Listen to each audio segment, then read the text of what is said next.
Welcome to Comic Toy Reviews. A while ago, devilstoysuk2 asked for a video response on some of my favorite comic books, like a top 10 list, and it took me a while to be able to dig out some of these old comic boxes, and due to lack of space I usually have this stuff stored away. And I'm going to give you a rundown of not just a comic book top 10 list, but more like a run of comic issues, like storylines and things like that, that I really enjoyed. And so that's what this video is going to be about. It's not going to be like a top 10 where I go number 1 and therefore 1 is better than 2 and 2 is better than 3. But what this is going to be more like is just great storylines and great comics. No number order necessary. Hopefully the lighting is going to come through decently in this. I'm not sure how it's exactly going to come out, so let's get this thing going. And I could have made this video easy and just charted out a list without examples, but the reason this took so long to reply was I had to get the time to go into this stacks of comic books and boxes and pull out some great stories. From the early 1990s, this deserves mention. It was the Jim Lee and Company. It was the Jim Lee Uncanny X-Men and then solo book X-Men run. Just truly some of the great comic books from the early 90s. Great artist, and his influence of X-Men comics is still being felt today in the industry. It was revolutionary and made Uncanny X-Men, who are already a hot property, super hot, and really changed things. Just a great run and great series of issues, and great era of X-Men comic books. While not my favorite comic book series, and in fact far from it, I think I should mention the Marvel Onslaught character. They built up the reveal of who it would be for a while. And then they revealed it was Professor X, which was a pretty good idea, and then they watered down the idea and said it wasn't really Professor X. But just the character is worth mentioning because of the storyline changes that happened, and the character's been around ever since in some form or other, and in video games and action figures. So I just thought I'd mention Onslaught here. And for those wondering, this is X-Men 54, a two-parter called X-Men Onslaught and Onslaught Marvel Universe. And what was good about X-Men 54 was this. Onslaught revealed, and that's right, he finally punks out the Juggernaut right there. Just a great image. Another great era in X-Men comic books was the mid-1990s, around issue 330. Around then was the Joe Mad run of art on Uncanny X-Men. Just a great comic artist, and that run of books from the mid-90s that he was on, quite entertaining and quite good. This issue of Uncanny X-Men 346 was drawn by Joe Mad, and this was a rare issue in that Spider-Man was done with Joe Mad art, and Mero was in this volume. It was during the whole X-Men 1990s run, and this was just a really good solo issue, and that's the Uncanny X-Men number 346. Another entertaining and good run, even if it didn't last long, was Whilce Portacio and on the Uncanny X-Men. Introduced a character called Bishop, and he's been around ever since in the X universe. Not many issues in the run, this is just an example, but good art and good stories. This is Spectacular Spider-Man 189, Web of Spider-Man 90. Back in the early 90s, they had a lot of gimmicks running around in comic books, but this was also the 30th anniversary of Spider-Man back in 1992. So it was just not bad. They had some good issues back then, and some of these hologram covers, besides looking nice, have some pretty good stories in it. These are reprints from Marvel Tales. They're not the original Amazing Spider-Man issues, but reprints. But look at that. That signature, John Romita, for John Romita Sr. That's an original. Another signed copy. And another signed copy right there. This issue was in Spider-Man 39. And this issue was in Spider-Man 40. This was the two-part storyline that unmasked the Green Goblin, and the first two issues that John Romita Sr. took over on the Spider-Man book. Really good storyline. They revealed the Green Goblin as Norman Osborn, and Osborn discovered Peter Parker's identity as Spider-Man, and really set up stuff that would happen later on, and how the relationship changed between the hero and the villain. This is a reprint of Amazing Spider-Man 42, and the significant thing here is this is the first appearance of, yes, the first full on-screen appearance of, I should say, Mary Jane Watson, designed by Romita Sr. Amazing Spider-Man Annual 21, The Wedding of Spider-Man, Mary Jane. Changed the character for quite a number of years, not counting what Marvel did in recent years, which was totally out of character in terms of their personality, but good issue to mention.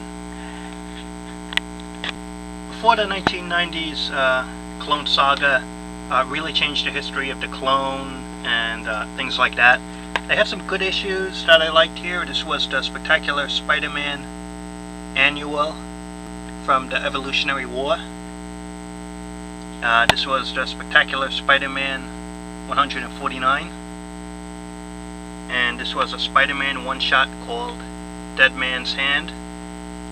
It involves the storyline with Gwen Stacy and the carrion clone of Miles Warren. 3 really good issues, and story topic wise they do relate to each other. Good stuff. This is a little known book from the 1990s, and one of my favorite characters and stories from the 1990s, and this was the Phil Urich Green Goblin. Basically, when Harry Osborn was dead, the nephew of Ben Urich, Phil Urich, he discovers old Harry Osborn hideout, and he gains powers and takes the costume that Harry Osborn never used and becomes the Green Goblin. He's misunderstood. He's a good guy, and yet the heroes think he's a bad guy, and the bad guys think he's a bad guy even though he's not. Just really good personal stuff outside of the costume, and good stuff in the costume. Basically, it's a hero in training, and the reason this series didn't last was the editors wanted to bring back Norman Osborn, because this book took place during the Clone Saga, and so they didn't want a good guy Green Goblin, and so that idea had to go. And this is one of the few times when a hero retired. He did retire, and that was it. It has no relation to the writers now who turned the character into a maniac. The characterization of Phil Urich now has nothing to do with this original series. It's like a totally different character. But back then, mid-90s, really good series. It only lasted 13 issues, and they have a trade paperback of it, which I'll have to review sometime later on. This is the Venom Lethal Protector 6-issue miniseries. This happened in the early 1990s, and there were 6 issues that they have made a trade paperback reprint of this. A lot of Venom series in the early 90s really stunk, really were not good, but this was the first outing and solo chance the character got in his own book, and it was really good. It was a pretty good series. The art was by Mark Bagley, who always drew a pretty good Venom, and this changed the character from a straight-up villain to a semi-hero or anti-hero type status, and the character's been like that ever since.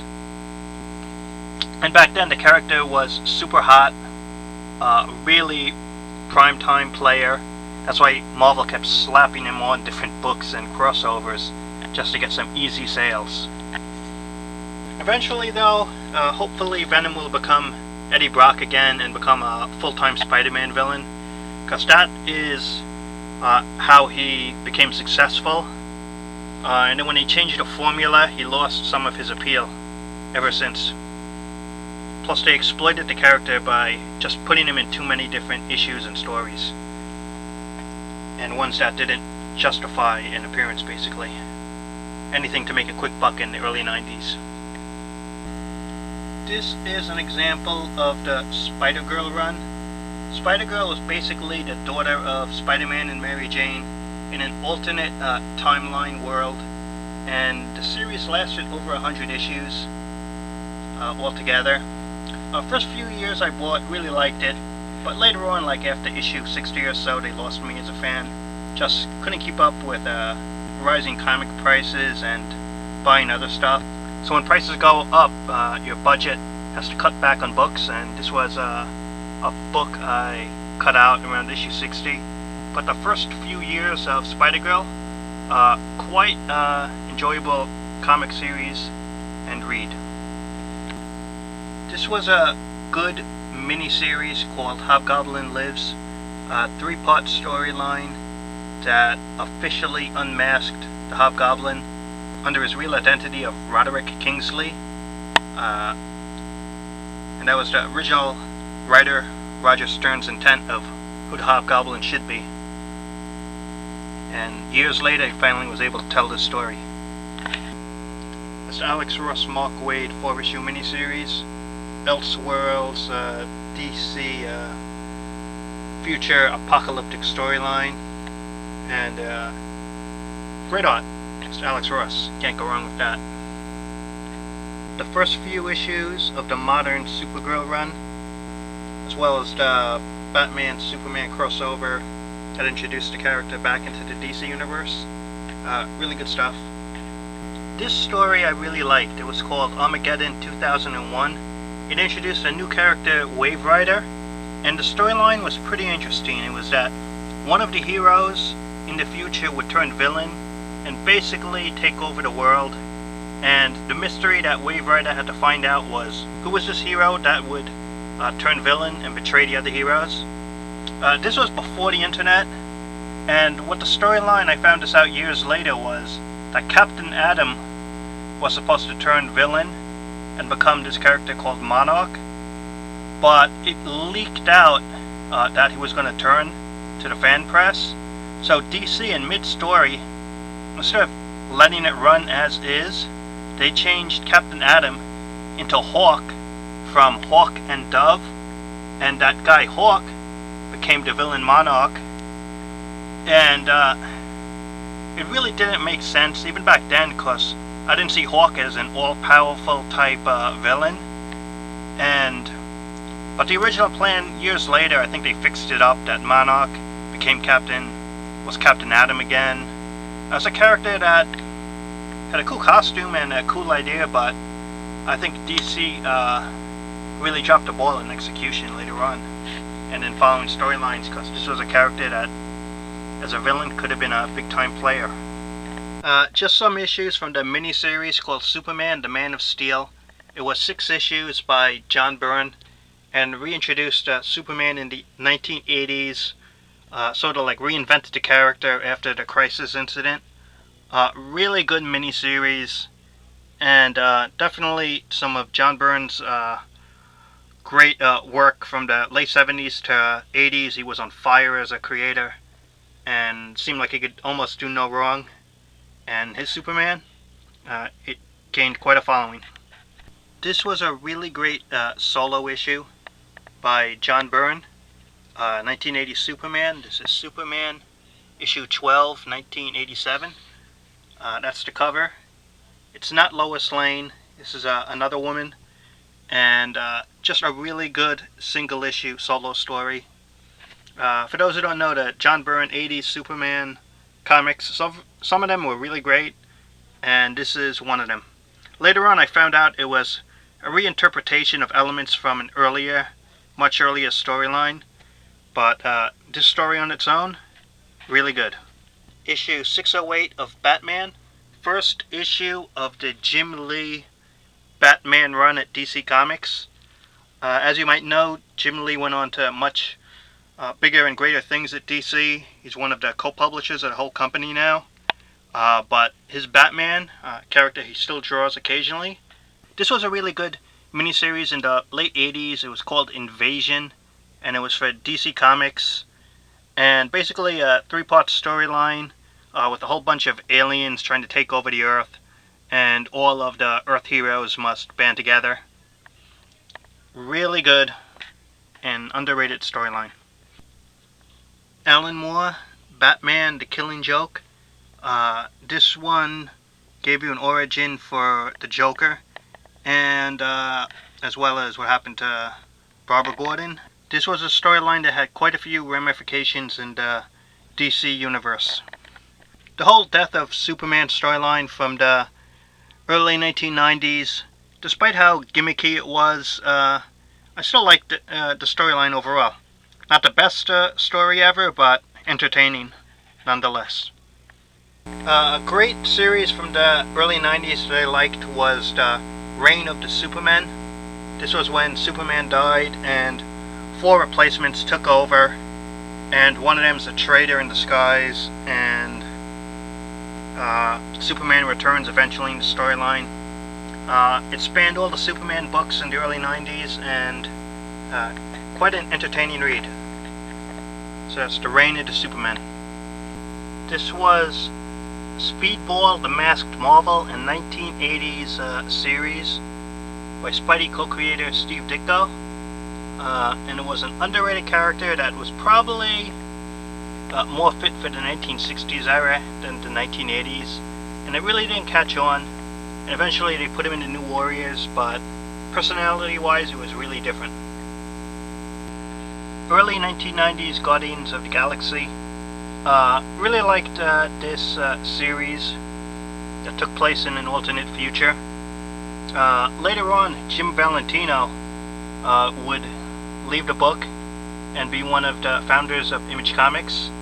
And I read later on, surprisingly, he really hated Shadowhawk and just didn't like the character at all, and tried his best to write him out of the whole series, but fan demand liked the character, and he was really reluctant and just tried to not even use the character at all, which is a shame because I kind of like that character, Starhawk. This was the late 80s, early 90s, really good storyline that I liked in Captain America. It was basically when John Walker, the US agent, eventually, he took on the role of Captain America, and Steve Rogers quit, and then he wore a black costume, calling himself the Captain. Eventually, Captain America, Steve Rogers, the real one, would regain his costume, but entertaining issues that lasted for quite a few years. The early 90s gave us the Smart Hulk era of comics with Dale Keown on the art. Later on, the artist would leave here and then he would join Image Comics and make the character called Pitt. But his Hulk issues, really fantastic. Great art and great writing back then. X-Men 251, a standout cover. Mark Silverstreet was doing the art around that era. The team of Claremont and Silverstreet, overall I think it was very underrated. It doesn't get as much recognition as it deserves, but The run of issues was really good and really great. I'm going to have a separate video on them, but I liked the Ultraverse.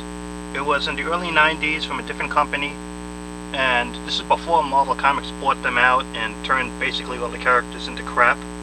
But the early 90s Ultraverse was a really good universe that I liked, and maybe the most friendly company of them all, and that'll be a topic for another video. Iron Man comics from the early 1990s era, right around issue, say, 280 to like 320, something like that. Great series of Iron Man issues, and also gave us the important modular armor that's been quite popular for a number of years. This was the original Thunderbolts, led by Baron Zemo. They were the Masters of Evil posing to be heroes.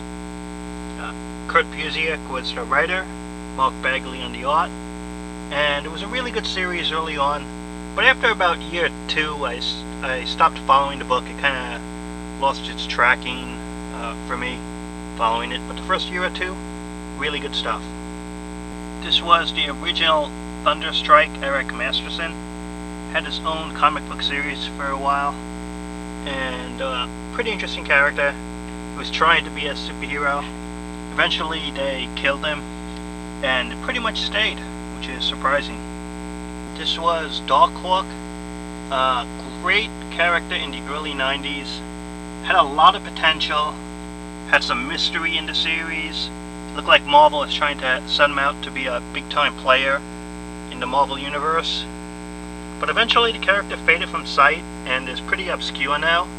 And I really think Marvel dropped the ball on this character, because he still has a lot of potential if handled correctly. And his costume was pretty cool. Some of my favorite Moon Knight issues from the 90s. And it may look like Todd McFarlane, but it's not. It was by an artist called Stephen Platt. And this Stephen Platt, just a really great artist, and I'm not sure what he's doing now in comic books, but he didn't do enough comics work overall, because with his potential, it's kind of a shame that he's not drawing more books, because he really got a good style. So that's the Stephen Platt Moon Knight issues. And for those wondering, this was issue 55, 60, 57, 56, and he might have done a few more. Any of the Punisher issues by Romita Jr. are always great to read and to look at. Here's a nice take on the Punisher, style-wise. I think the character suits Romita Jr.'s art. Kind of gritty and hardcore. This was the late 80s Doctor Strange series with art by Jackson Guice. Really cool era of Doctor Strange comic books. Strange has had many different series that eventually get cancelled, and then he gets a new series years later. But this was a pretty good run of books, especially the first few years. I was a real fan of the early 1990s Dan Ketch Ghost Rider. Back then I didn't know about the original Ghost Rider or half those issues, but when this new Ghost Rider appeared, I mean, he got a following of the type of followers that follow the Punisher or Wolverine. It was really good, and Saltaris and Texera were doing the art. First 25 issues or so, the series was fantastic. And then he was so hot that Marvel overexposed the character, put him in a bunch of needless other titles to get quick money. And I think the needless overexposure, plus then they put in and tried to tie it into the original Ghost Rider history, and I think it really saddled the character with a bad backstory. And what started out fresh and unique, they eventually just kept dragging it down, and they lost those original creative ideas, and the character eventually turned storyline wise into crap, and was no longer as popular as he once was. But make no mistake about it, had they kept the pace that they had back then, he could have been like Punisher level or Wolverine level in recognition, instead of a number of series that just flop and don't sell well, because he was a hot character. Some examples from the John Byrne era of Fantastic Four. Back then, John Byrne could do no wrong, and his Fantastic Four is arguably second greatest run next to Jack Kirby and Stan Lee. Yes, that good of a run. Second only to Kirby and Lee. I like those square-bound 64-page supersized issues that they would have, such as Atlantis Attacks. And this was a really nice series called The Evolutionary War, with a really cool character called the High Evolutionary. And he was determined to evolve mankind into its full potential, whether humanity liked it or not. And so that was the conflict. And it was a really good storyline. I don't have a G.I. Joe example. I sold those books, but I also enjoyed the Marvel Comics G.I. Joe and the Marvel Comics version of Transformers. Back then in the 80s, it was made for some good reading. So that's G.I. Joe and the Transformers, and they were published by Marvel Comics. Speaking of Transformers, this issue, number 13, was a standalone issue that was really great. Basically, this mobster guy who is down on his luck finds Megatron, and Megatron, having a program error from a fall, he can't think on his own, and he can only obey. So anything anyone tells him, in this case the human who found him, he has to obey. Megatron can't question it and must obey. And this guy becomes a big mob boss thanks to Megatron. And I'll put it this way, when Megatron regains his memory and can control himself again, it's pretty interesting what happens at the end. I always enjoyed the What If series because it always made for dramatic reading and interesting changes you can make to characters and interesting stories about what could have been get published. Just a couple of examples from a fun idea called the Amalgam universe. It was Marvel Comics and DC Comics working together to combine their heroes. In this case, Dark Claw, a Wolverine-Batman combination, or Super Soldier, a Captain America-Superman combination. Not all of these characters were great, but some of them were really good and would have made good reading. I think Dark Claw, just from the visuals and styles, you could really have some good stories with the character. Same with Super Soldier and a few others. But Marvel and DC probably have the rights together, will probably never work together for a long time. And if they did, it would just be one-shot issues, but there's definite potential that some of these characters could have had their own series monthly and would have made for some good reading. Kind of a shame that they only had 1 or 2 issues. Just a couple of other examples that would have been really good. Thor combined with the New Gods, and Iron Man combined with Green Lantern. A couple of good characters. I like the first Batman versus Predator crossover. It made for some good reading, but after the first miniseries, they exploited it and hit a second and a third and more crossovers. I didn't get them, and they just didn't look good. Probably made just to exploit the fact that the first one sold well and people liked it, so why not make more? But sometimes continuing a series shouldn't be done, and this was one of them. Valiant Comics Magnus Robot Fighter versus the Predator. A very underrated series and a really good crossover for the Predator character and Magnus Robot Fighter. And it was Dark Horse Comics and Valiant working together. For those wondering, Batman met the Punisher and Romita Jr. did the art. A really great story, and wait until you see the Punisher confront the Joker.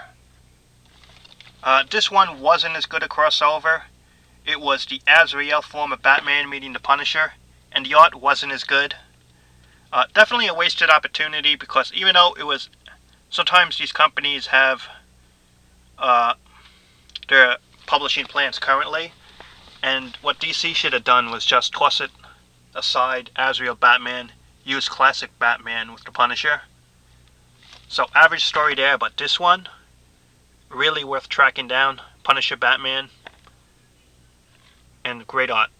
Speaking of great art, check that out. Spider-Man and Batman, Mark Bagley on the art. Really nice. It was a really good story. The Joker and Carnage are the villains in it.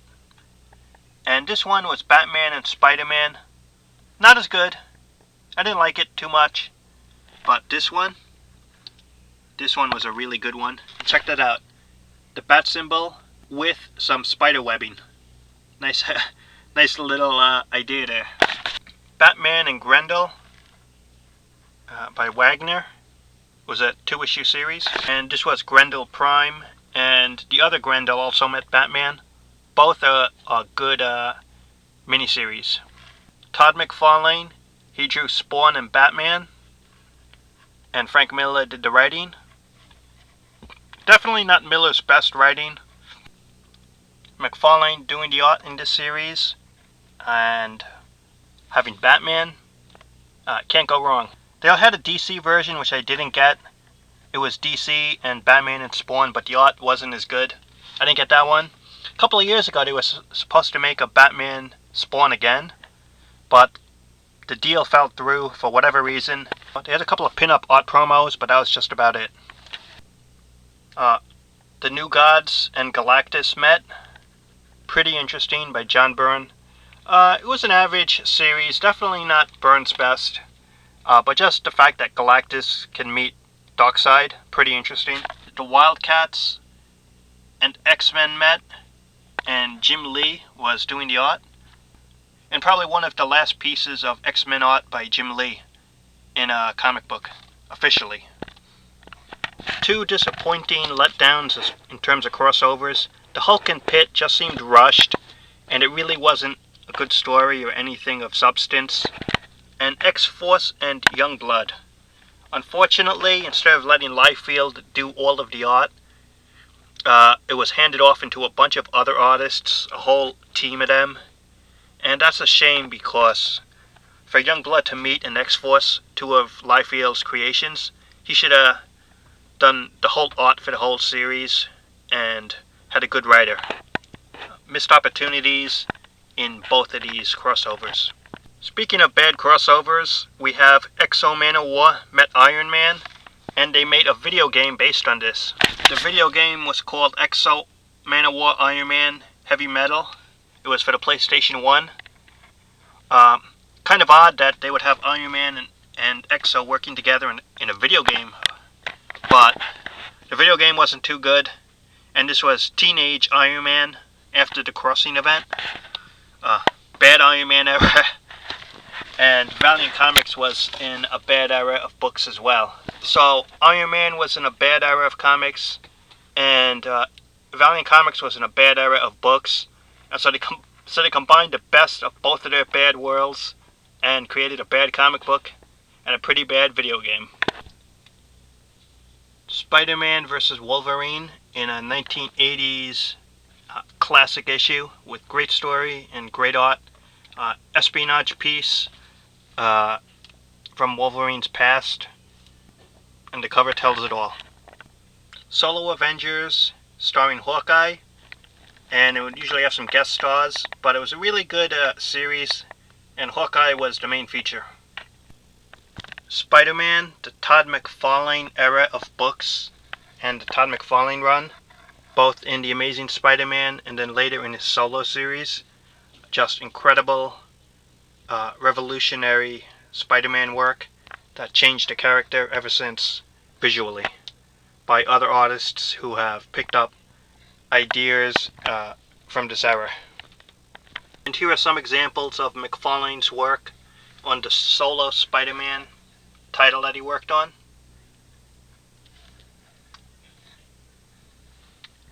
Of course, I have a whole bunch of Spider-Man titles from the Amazing Spider-Man Spectacular, Web of Spider-Man, Sensational, and others. Just so many great issues, and too much to get into or talk about each one. But needless to say, got a lot of Spidey books, and I'm sure that surprises some people, right?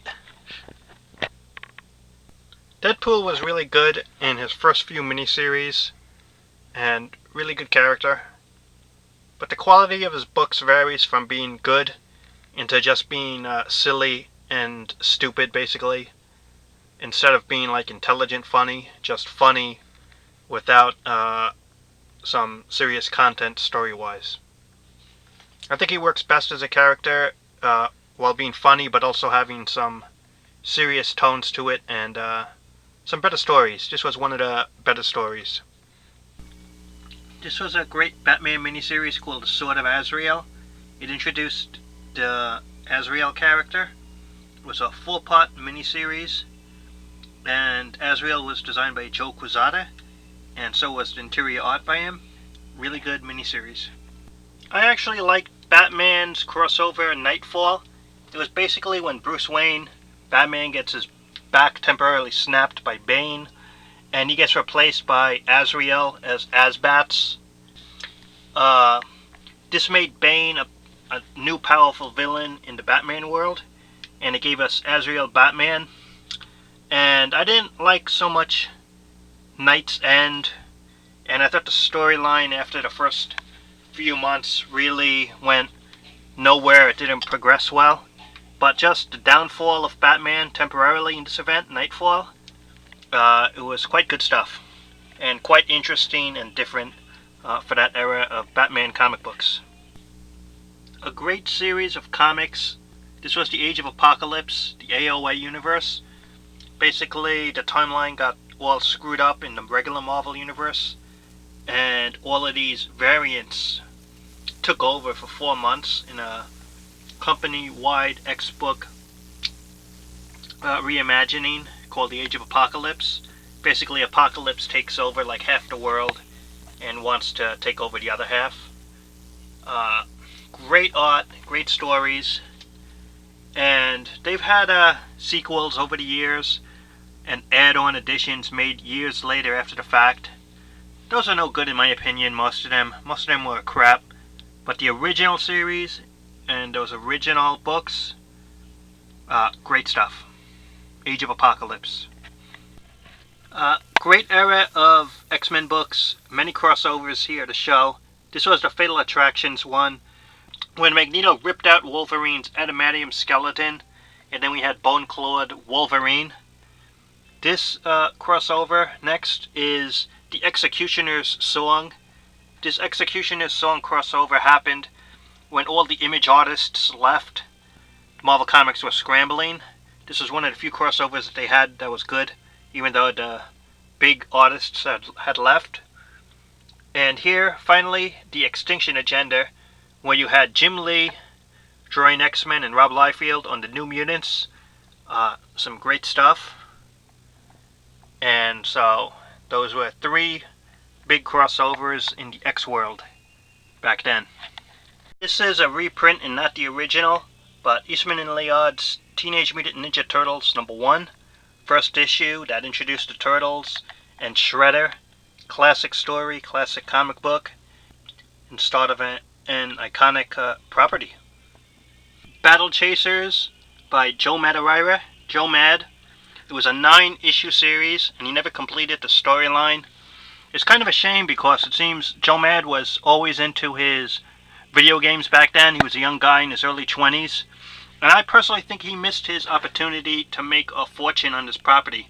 The books, when they first came out on time. They were selling hot, they were selling out.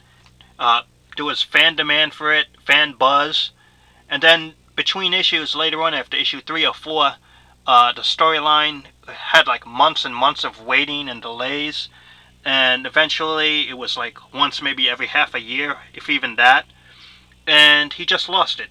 And then he quit and stopped the publishing at issue 9. I think it was just one huge missed opportunity career-wise, and that he could have done so much more and could have been maybe close to a Todd McFarlane level, because his art, his style, and the fan buzz was that good back then. He had something great going on, and he kind of just dropped the ball on it, unfortunately. Published by Defiant Comics, this title lasted like maybe 10 or 11 issues. It was called Dark Dominion, and it was about this guy who has access to another plane of existence that we don't see and that we don't feel, and that this evil in this other plane affects our world and our lives, and most people don't recognize it. But this guy sees the evil, he recognizes it, and he fights it. And it's a really good, underestimated series, and another sleeper hit. Early Valiant comics, especially when Jim Shooter was there, he founded the company, they were unbelievable in story, characterization, continuing subplots. I mean, it was great comic books. Early 90s. You got Solar Man of the Atom.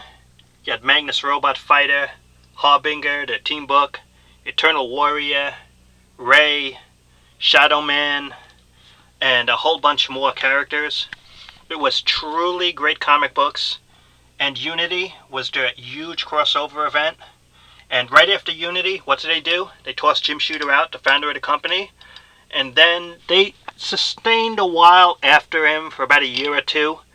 Then they later sold their company to Acclaim, the video game maker. Acclaim took it over, rebooted the whole universe, turned the universe into complete crap, eventually went bankrupt, and their characters and properties got sold off. And it's a shame, because had they kept Jim Shooter, had they kept their world of comic books and what they had going, they could be the number 3 publisher today in comic books. It was that good. It had a following. It was strong titles, great characters, great writing. The art could have been better, but the basics were there and was solid enough. And it just a missed opportunity to what could have been the number 3 publisher of comic books.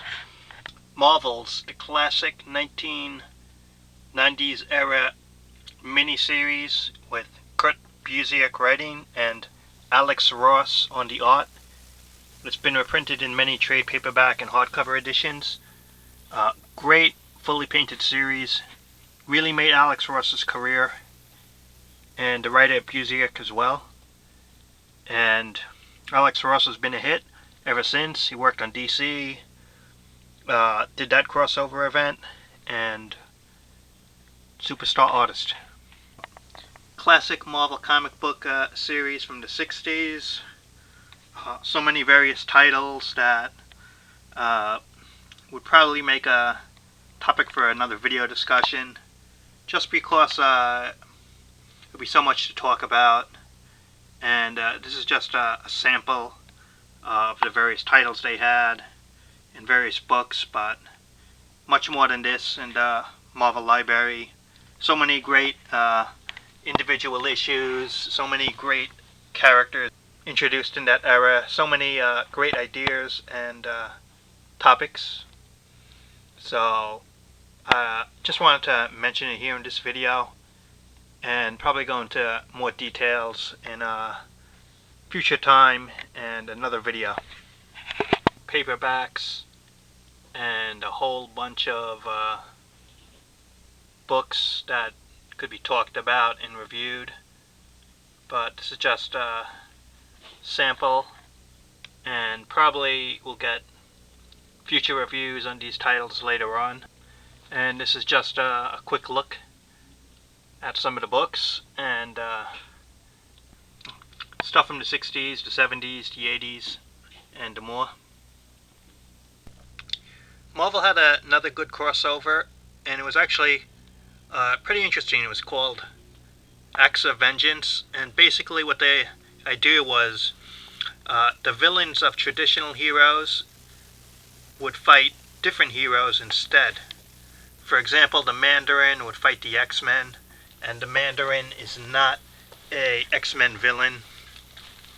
Or you'd have something like, the Hobgoblin fighting Doctor Strange, or You would have Ultron fighting Daredevil, or you'd have something like Spider-Man fighting the Masters of Evil. The idea was basically to get the heroes to fight villains they were not familiar with, and hopefully to beat the heroes. And it was part of a bigger plot and a bigger storyline, with one master villain basically out to get them all, and has to deal with the Avengers. But it was a good storyline.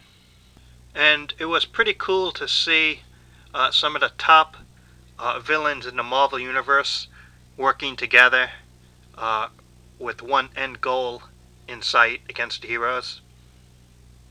One of the great miniseries from the 1990s, called the Infinity Gauntlet. It's been referenced ever since in action figures, in animated TV shows, and it's just a classic storyline. Basically, Thanos takes all of the Infinity Gems and becomes a super powerful being, almost godlike, and it takes all of the abstract beings and all of Earth's heroes to try and take him down. It's a great storyline. They had sequels called The Infinity Crusade and The Infinity War.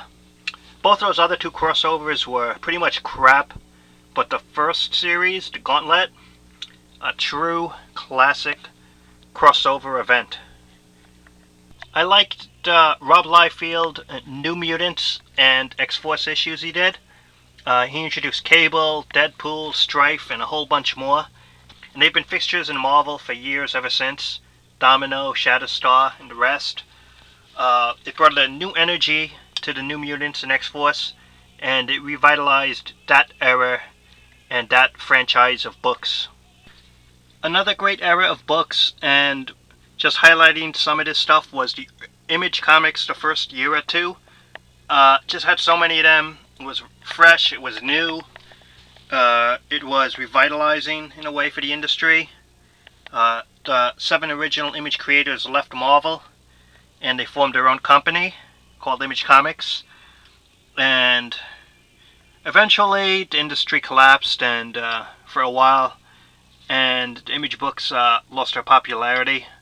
But that first year or two, it was red hot. It was something new, something different, and something great.